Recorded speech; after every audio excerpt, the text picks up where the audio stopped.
भौतिक जीवन। चराचर अधिक ज्ञान प्रदाता नित मन में श्री हरि का चिंतन। आप बड़े भाग्यशाली हैं कि नित्य निरंतर आप उस परमात्मा का और चिंतन करते रहते हैं। और उधर नंद के दरवाजे पर जब रथ खड़ा देखा तो उधर गोपियां चिंतन करने लगी, भाई ये कौन है, कहीं फिर से अक्रूर तो नहीं आता। वह पहले आया था तो लेके गया और कृष्ण को लेके गया, तो अब ये क्या लेने यहाँ आया। गोपियां अपने अंदर ही अंदर बात कर रही हैं। कौन अतिथि है नंद सदन में, कहीं क्रूर अक्रूर नादान। कहीं ये क्रूर अक्रूर तो नहीं है। ध्येय आगमन क्या है इनका, होगा कुटिल कुछ चित्त विधान। कुछ न कुछ कुटिलता लेके ये आया होगा, ऐसी वो कल्पना करने लगे। तो तब उसी समय सुबह कृष्ण जैसी वेशभूषा धारण किए हुए उद्धव जी को देखा। तब उद्धव जी को देख करके गोपियों के मन में जिज्ञासा हुई, और जब ये जाना कि ये कृष्ण के दूत हैं तो उनको बड़े सम्मान के साथ आसन पर बैठाया और उद्धव जी से वार्ता करते करते सारी गोपियां भगवान के ध्यान में लीन हो गई। और वहीं पास में एक भंवरा गुनगुना रहा था, तो सोचा ये उनका दूत है, तो इसलिए उस भंवरे को संबोधित लक्षणा के द्वारा व्यंजना। सामने उद्धव जी हैं लेकिन लक्ष्य उद्धव जी, और सुना रहे हैं किसको, भंवरे को। तो वो जो वहां पर भंवरे से उनकी वार्तालाप की गोपियों ने, उसी को भागवत में भ्रमर गीत कहा। तो क्या कहते हैं, कृष्ण सखा है कुटिल मधुतु, कर मत मेरे पग का वंदन। तुम हमको नमस्कार मत करो, तुम कृष्ण के दूत हो गए, अब अपनी जगह लेकर हमको नमस्कार मत करो।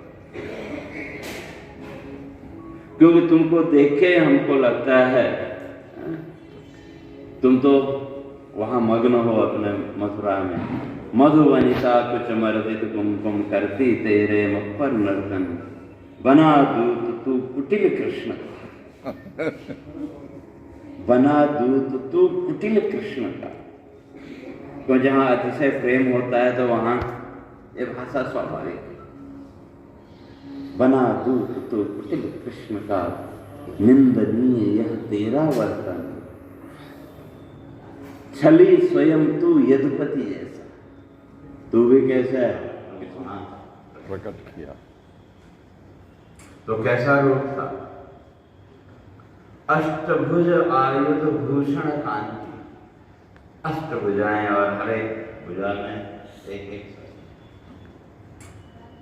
अष्टभुज आयुध भूषण कांति, प्रकटी देवी दिव्य आकार। शंख चक्र गदा चर्म धन। क्या क्या हाथ में क्या क्या अस्त्र, शंख चक्र शर गदा चर्म धन, असिशूल युक्त रूप सामान। आठों हाथों में आठों आयुध। और तभी वो कंस देखता है कि बहुविध वंदन करते उसका गंधर्व सिद्ध गण चारण किन्नर। बोली देवी भोजराज से, रोज देवी प्रकट हुए वो बोली देवी भोजराज से, होगा न लाभ कुछ मुझे मार। मुझे मारने से तुमको कुछ लाभ होने वाला नहीं है। शत्रु अन्यत्र हुआ है प्रकट। जिसको तुम अपना शत्रु मान रहे हो तो शत्रु अन्यत्र हुआ है प्रकट। व्यर्थ निर्दोष शिशु हत्या मत कर। जो बच्चों को मारने का व्यर्थ निर्दोष शिशु हत्या मत कर। रूप तिरोहित हुआ दिव्य विस्मित कंस था कौतुक देख, कंस भी आश्चर्य, ये क्या। और तब अब थोड़ा उसका मन परिवर्तन लगा, सोचने मन ही मनोहर, किया पाप यह अति घोर गहन, स्वजन बंधुजन त्याग दिए सब। और विष्णु के शत्रुता के उसमें क्या किया, सबसे शत्रुता, स्वजन बंधुजन त्याग दिए सब। और तब घोर दुष्ट में जीव बना, मैं तो दुष्ट आदमी, मैंने तो सब अपने चक्कर में सब किया। और कहता है भाई खाली मैं तो ये सोचता था कि मनुष्य ही छल करता है, आज पता लगा कि ईश्वर भी छल करता है। तो तब नहीं, मनुष्य ही केवल जग में करता मिथ्या छल वंचन, केवल मनुष्य ही झूठ बोलता ठगी करता हो, ऐसा नहीं, स्वयं विधाता छल है, स्वयं विधाता भी मेरे साथ छल कर रहा, स्वयं विधाता छल है करता, होते विधि के असत वचन, कैसे उनका भी वचन झूठा हो गया आकाशवाणी का। उसने तो कहा था उत्तर प्रकट होगा वो तेरा काल, वैसे तो ताकि वो 8वां गर्भ तेरा काल होगा, ऐसे ही कहा वहां कृष्ण या उस पे। और इसी बीच में केसी नामक दैत्य घोड़े का रूप बनाकर आया, उसका भी उद्धार हुआ। और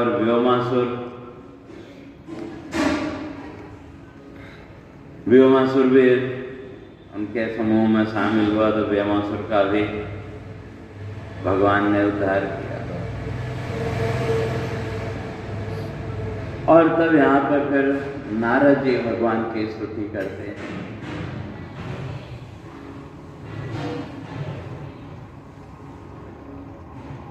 बहुविध माया लीला क्रीड़ा तृप्त नयन पथ पाकर दर्शन। महाराज जी कहते हैं कि लीला क्रीड़ा के बारे में सुन करके, दर्शन प्राप्त करके तृप्त नयन पथ, मेरी जो आंखें हैं वो तृप्त हो गई। अंतर्यामी चिन्मय शाश्वत सत्य सनातन तुमको वंदन। हे सत्य सनातन परमात्मा, मैं तुमको वंदन करता हूँ। जीवन वैभव माया क्रीड़ा सत्य स्वयं तुम तत्व पुरातन, द्वैत जगत सब माया रचना, सत्य सनातन तुमको वंदन। तो इस प्रकार से नारद जी ने भगवान की स्तुति की और भगवान का आशीर्वाद प्राप्त करके तो उधर अपने लोग को चले गए। और इधर भगवान भी अपने कार्यों में लग गए। और उधर कंस ने कृष्ण की हत्या का आयोजन किया, धनुष यज्ञ का आयोजन किया। और अक्रूर जी को कृष्ण को लाने के लिए नंदगांव भेज दिया। कभी और किसी पर तो भरोसा नहीं करेंगे, लेकिन अक्रूर पर तो भरोसा करेंगे। अब राजा क्या है, तो अक्रूर जी चले। रास्ते में विचार करने लगे। क्या विचार करने लगे मन ही मन? हुआ पुण्य फल उदय पूर्व का, हुआ पुण्य फल उदय पूर्व का, जग जीवन यह हुआ सफल। दुर्लभ दर्शन हरि का जग में, हुआ पाप बल नष्ट सकल। पूर्व का पुण्य उदय हुआ है, उस पूर्व पुण्य के आधार पर आज मेरे जीवन का सारा पाप नष्ट हो जाएगा। कैसे? भवसागर में बद्ध जीव की, भवसागर में बद्ध जीव की, मिट जाती जग जीवन तीर। दैव योग से जलधारा में बहता तृण ज्यों पाता तीर। पानी में कोई तिनका बह रहा हो, उसको किनारा मिल जाएगा, तो उसी तरह से वो कहते हैं आज मुझे भी जो है तो किनारा मिल जाए। और मुनि पाते, हरि दर्शन सुख करुणा ली। आज महर्षि व्यास इस बात को स्पष्ट करते हैं कि जहां ईश्वरीय भाव, तो वहां तो किसी प्रकार का कोई अशुभ नहीं हो सकता। और उसके बाद फिर देवताओं ने भगवान की स्तुति की, और उसके बाद समय के साथ भगवान प्रकट हुए। तो यह जन्म तक की चर्चा हम लोग कर चुके हैं। अब जब भगवान चतुर्भुज रूप में प्रकट हुए,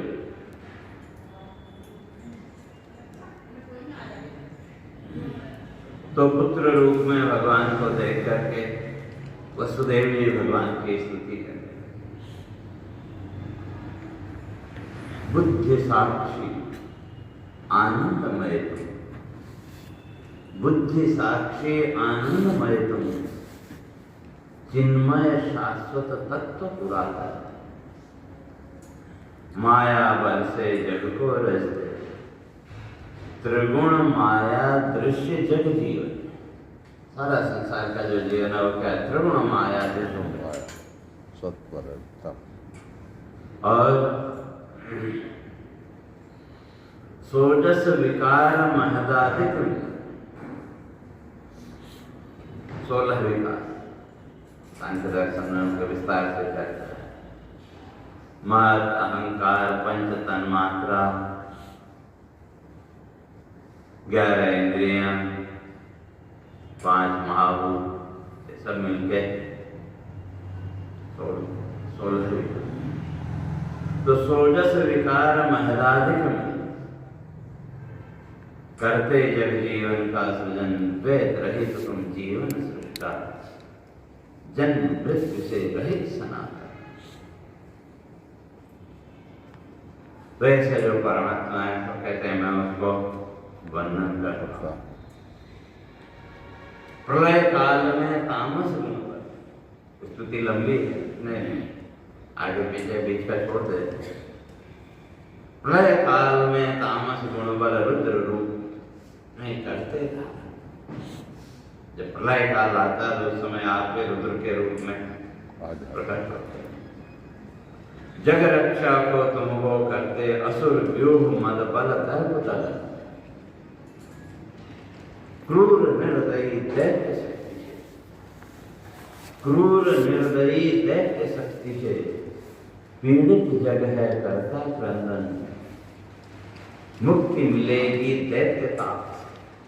पहले आवाज प्रकट हो गए तो अब मुक्ति मिलेगी दैत्यता से, करता भगवान तुमको बंद। अगर वसुदेव जी की स्तुति पूरी हुई तो फिर माता देव उसको भी जब बोध हुआ कि तो साक्षात परमात्मा है, तो वो भी उनकी वहां वंदना करते हैं। 3 लोक को करता पावन, ब्रज वनिता पग वंदन करता, भाव मुदित में सजल नहीं, हुआ धन्य में ब्रज में आकर, गोप वधु जग जन्म समझ। गोपियों का जो इस ब्रज में जो जन्म है वो सफल हो गया। इतनी भक्ति, इतना भाव तो मैंने कहीं देखा नहीं। तो इधर फिर गोपजनों से, गोपियों से अनुमति लेकर के उद्धव जी वापस मथुरा की ओर चले। और तो जो गोपियां हैं वो कहती हैं कि भाई कृष्ण से इतना ही कहना, नहीं मोक्ष की इच्छा हमको, मिले जन्म जग कर्म अनुसार, प्रीति कृष्ण की नित्य निरंतर, पुण्य वृत्ति हो जगत आ। तो हमको और कुछ नहीं चाहिए कृष्ण से, भाई इतना ही चाहिए कि प्रीति कृष्ण की नित्य निरंतर, कृष्ण की प्रीति नित्य निरंतर हमको मिलती रहे। और उधर उद्धव जी ने जो कुछ भी ब्रज में देखा था वो ज्यों का त्यों भगवान के सामने वर्णन कर दिया। और इधर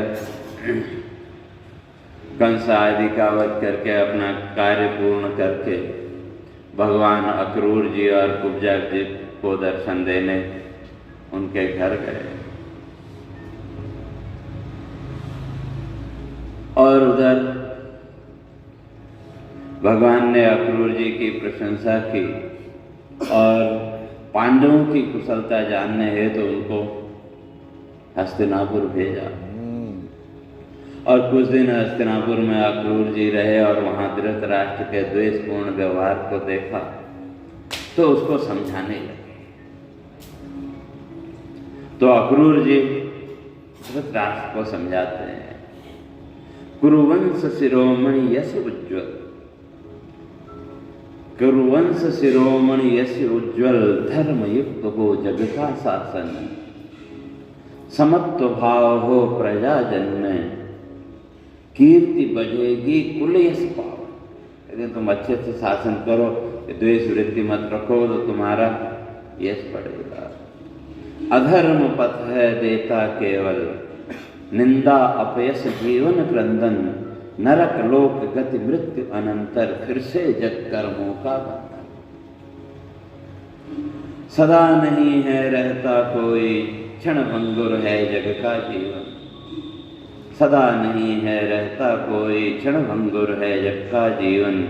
जो भी आया यहाँ जगत में, जो भी आया यहाँ जगत में, जाना होगा उसको लिख दे। स्वजन पुत्र धन सबको तजकर, पाप पुण्यमय भंगुर जीवन, सुहृद सुहृद हितैषी जान जगत को, अज्ञ जीव है करता क्रंदन।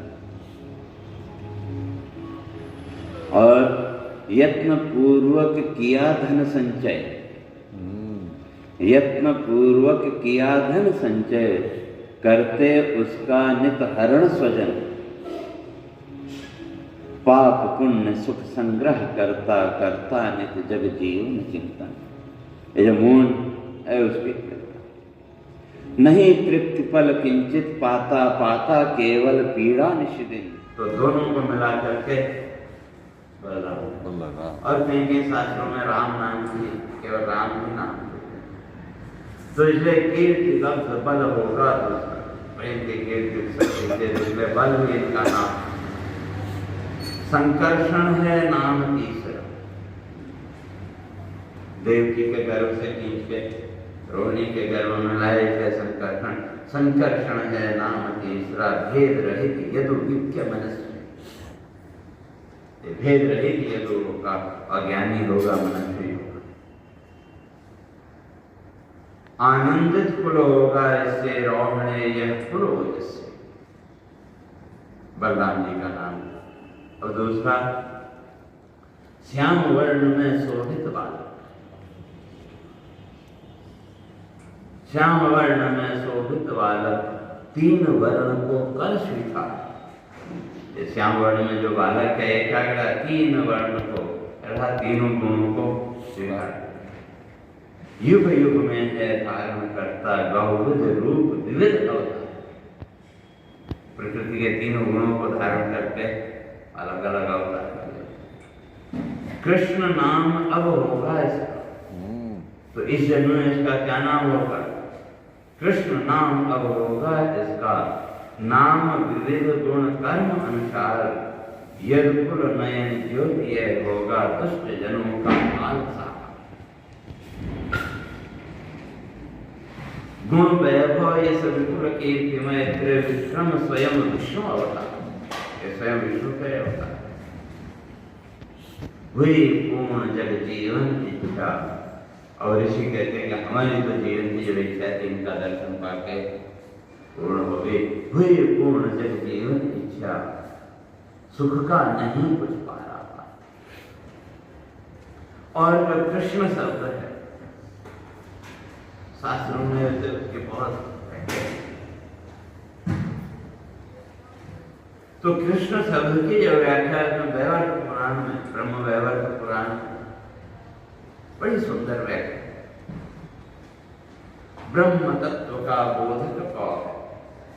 कृष्ण में जो कौ वर्ण है वो क्या है? ब्रह्म तत्व का बोधक कौ है, रेख अनंत बदलता बदलाता रीतिमान शंभु रूप का वाचक सौ कृष्ण शंभु रूप का वाचक सौ है, वर्ण नकार है, धर्म सिखाता है। कृष्ण में जो 9 वर्ण है वो धर्म का, विष्णु तत्व का बोधक और कृष्ण क्यों स्वर के बिना तो मैंने पूरा होगा नहीं, तो इसलिए विष्णु तत्व का बोधक और है, पूर्व पद में निवास कहलाता और विष्णु का निवास स्थान हृदय और नर नारायण प्रतीक रूप, नर नारायण प्रतीक रूप बिंदु विसर्ग है दिखला। आगे जो 2 बिंदियां हैं वो नर और नारी, तो इस तरह से भगवान के नाम का वर्णन कर। तब भगवान ने मुचकुंद को अपना दर्शन दिया और भगवान के सौंदर्य को देख करके वहां मुचकुंद उनसे प्रश्न करता है, दिव्य विभामय पुरुष कौन तुम, घोर विपिन में करते विचरण, अग्नि वरुण या रुद्र इंद्र तुम हो कौन, अग्नि वरुण या रुद्र इंद्र तुम, सूर्य चंद्र या देव पुराण, आप आखिर हैं कौन। और इस गुफा के अंदर गिरि गुहा कंदरा घोर तमस, अंग कांति से तम नष्ट गहन, देव देव तुम हो पुरुषोत्तम, जगत पूज्य तुम हरि नारायण। अपने आप कहता आप तो पूज्य नारायण। प्रकट करें प्रभु यदि हो संभव, जन्म कर्म कुल गति का वर्णन। कहते हैं आप अपना वर्णन अपना परिचय अगर देना ठीक समझें तो आप मुझे दें और मैं अपना परिचय साथ में देता हूँ। तो क्या, मुचकुंद शिथिल में निद्रारत, क्षत्रिय कुल मानधाता नंदन, निश्चित मत से मैं था करता, निर्जन वन में निर्द्वंद शयन, हुआ नष्ट निज पाप ग्रंथि से, किया किसी ने भंग शयन। किसी ने मेरी निद्रा का नाश किया तो वो अपने पाप से नष्ट हुआ, मेरा इसमें कोई दोष नहीं है। दिव्य तेज से शक्ति सिरोहित तिरोहित, जग माननीय हरि कमल नयन, शक्ति नहीं है नयन युगल में, कर पाए चिर हरि का वर्णन। भाई मेरे नेत्रों में शक्ति नहीं है कि मैं आपका ये दिव्य रूप देख पाऊं और आपका वर्णन कर पाऊं, ये भी शक्ति मुझ में नहीं है। तो तब भगवान ने अपना परिचय दिया और उसको फिर पूछते हैं कि मन अभिलाषा परो प्रकट तुम पूर्ण करूंगा दे वरदान, पूर्व भक्ति फल है यह है राजन, भक्त वत्सल मम ख्याति महान। मुझे तो भक्त वत्सल कहते हैं और तुम्हारे पूर्व जन्म का जो पुण्य है उसके अनुसार तुमको मेरा दर्शन हुआ। और तब महर्षि गर्ग के कथन के अनुसार महर्षि गर्ग ने मुचकुंद को कहा था कि वे द्वापर युग में भगवान अवतरिष्यति त्वं च द्रक्ष्यसित्येवं रूपम। द्वापर युग में जब भगवान अवतार लेंगे तो उस रूप का तुमको दर्शन होगा। इस बात का स्मरण होते ही मुचकुंद ने भगवान की स्तुति आरंभ की। सत्य सनातन तुमको वंदन करते। ये भी स्तुति काफी लंबी है, वो तो जब कभी फुर्सत का समय होगा तो उसकी चर्चा करेंगे। और मुचकुंद की स्तुति सुनकर के भगवान ने उसको वरदान दिया और कहा कि अगले जन्म में तुम ब्राह्मण बनोगे और मुझे प्राप्त करोगे। और उधर मुचकुंद जी भगवान की परिक्रमा करके गंधमादन पर्वत पर बद्रिकाश्रम पर तपस्या करने के बाल अब कृष्ण के सिर तुमने कहा था, हमने तुम्हारे कहे अनुसार किया, अब देखो उसका परिणाम। अब रक्षा करो। अंदर तो आओ, कुपित हो गया। तो इसलिए वो कुलवासी गोप सब भगवान को बोलते हैं कि भाई अब करो। और इतनी लीलाएं उन्होंने देखी तो कहीं न कहीं वो ये भी मानते थे कि ये सब कुछ कर सकते, ये जो संकल्प करेगा वो होगा, वो हो जाएगा। तो इसलिए जो हे जग रक्षक करो शीघ्र ही इंद्र दर्प मद दंभ दलन। कहते हैं कि वो अब इंद्र के गर्व को आप ही उतारो, शांत करते। और इधर भगवान सोचने लगे, नहीं दिया हविदान इंद्र को, ये दान उसको उसकी पूजा नहीं दिया हविदान इंद्र को, करता मूझ दर्प मद मंचन। वो अपने घमंड का प्रदर्शन कर रहा है। इसलिए शरणागत की रक्षा को अब करना होगा बल गर्व से। लेकिन शरणागत की रक्षा के लिए अब मुझे तो इंद्र के बल का समन करना ही होगा। और अभय दान दूं संत जनों को, यही काल है अति पावन। तो भगवान विचार करने लगे, अभय दान दूं संत जनों को। अब लीला का चरम है वो कि अब अभय, जितने भी संत महापुरुष हैं उनके मन में अब अभय दृष्टि आ जानी चाहिए, भय से मुक्त होने चाहिए। तो इसलिए अभय दान दूं संत जनों को, काल यही है क्षण अति पावन। माया आश्रय ले हरि करते, कर में गिरि गोवर्धन धारण। तो भगवान ने गोवर्धन को हाथ में उठा लिया। बोलिए गोवर्धन भगवान की बस जय जय करते चलो, उतना बहुत है, ज्यादा तो करने की जरूरत नहीं। तो लोग बाग तो क्या गोवर्धन पूजा क्या क्या करते हैं, अरे बहुत करते हैं। और उधर ग्वाल सखा सब गोकुलवासी, शांत चित्त सब व्याकुल क्रंदन।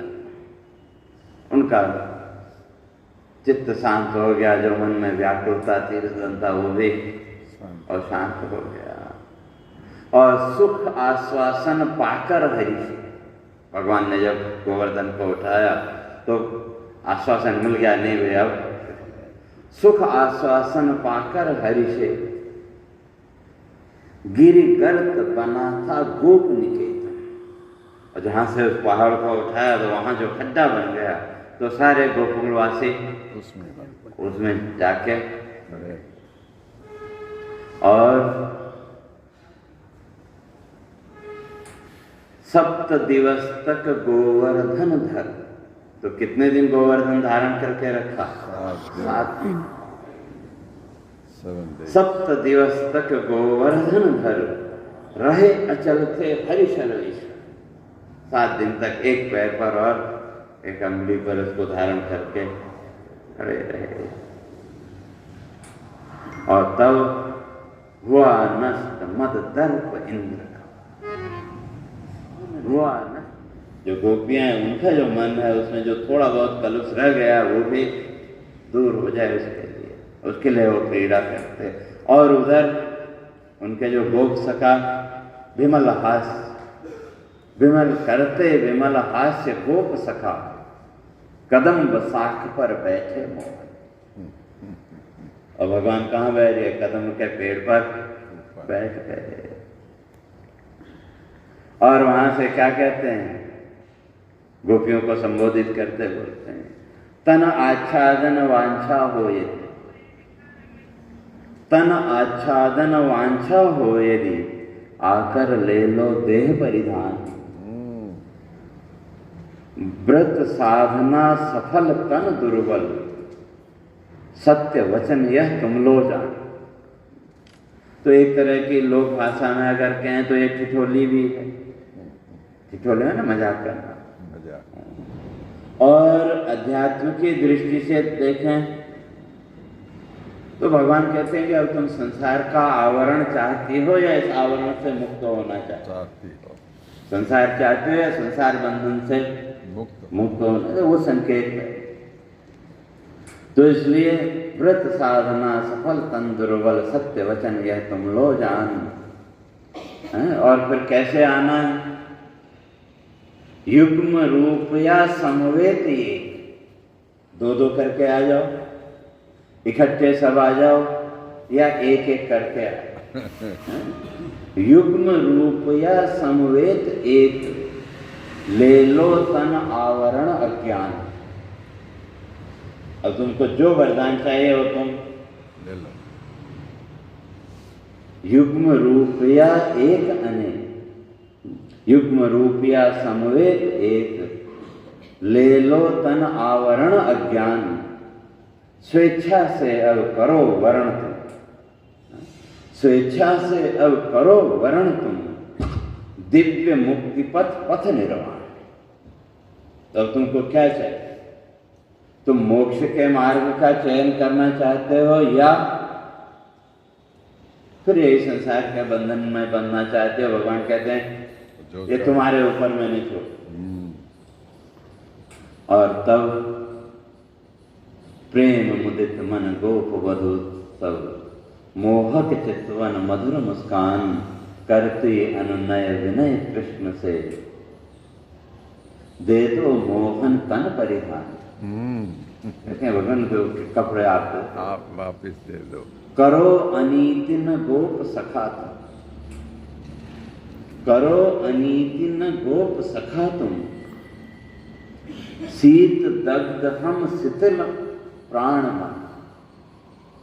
हमें ठंडी लग रही इसलिए शिथिल तन प्राण, हमारा शरीर भी शिथिल हो गया, हमारा प्राण भी शिथिल हो रहा है। अगर थोड़ी देर नहीं दिए तो हम यहीं, इसलिए करो अनीति न नंद गोप तुम। हे नंद गोप तुम ये अनीति मत करो या अनर्थ मत करो। दासी मोहन तेरी दे, कहते हम तुमको वचन देते हैं। दासी मोहन तेरी देती, वचन सिद्धि हेतु वाणी दान। हम तुमको वचन देते हम तुम्हारी दासी बन के रहेंगे, लेकिन तुम वस्त्र हमको वापस दो। तो तब भगवान वहां कहते हैं दासी तुम हो स्वयं मानती। तुम अपने को जब दासी मान रहे हो, भगवान का सेवक मान रहे हो, तो दासी तुम हो स्वयं मानती, फिर क्यों मन में भय का नर्तन? फिर मन में डर क्यों? अगर हमने अपने को ईश्वर का सेवक मान लिया, ईश्वर को शरणागत मान लिया, तो फिर मन में भय का कोई काम नहीं है। तो ही भगवान कह रहे हैं दासी तुम हो स्वयं मानती, फिर क्यों मन में भय का नर्तन, मुदित भाव से मैं हूँ करता, मन अभिलाषा का अनुभव। मैं तुम्हारी जो मन की इच्छा है मैं पूर्ण करता। और तब कंपित गात्र शिथिल तन आनंद, तब गोपियां जल से निकली। कैसे? कंपित गात्र शिथिल तन आनंद, काम भवन का कर आच्छादन, हरि के सम्मुख हुई प्रकट थी, वसनहीन मन निर्मल पाव। और तब भगवान आ कहते हैं गोप वधु मना अंतस पावन, मधुर गिरा बोले मधुसूदन, हुआ व्रत है पूर्ण तुम्हारा, पाओगी तुम फल मन भावन। वस्त्रहीन हो तन मार्जन कर, सूर्य सिपा का किया अपमान।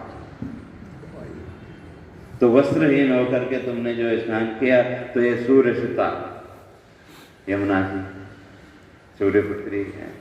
तो वस्त्रहीन हो तन मार्जन कर, सूर्य सिपा का किया अपमान। यमुना अधिपति वरुण देव का श्रद्धा पूर्वक करो सम्मान। इसलिए जल के जो देवता अधिपति हैं वरुण देव, तुम उनको साष्टांग प्रणाम करो। तो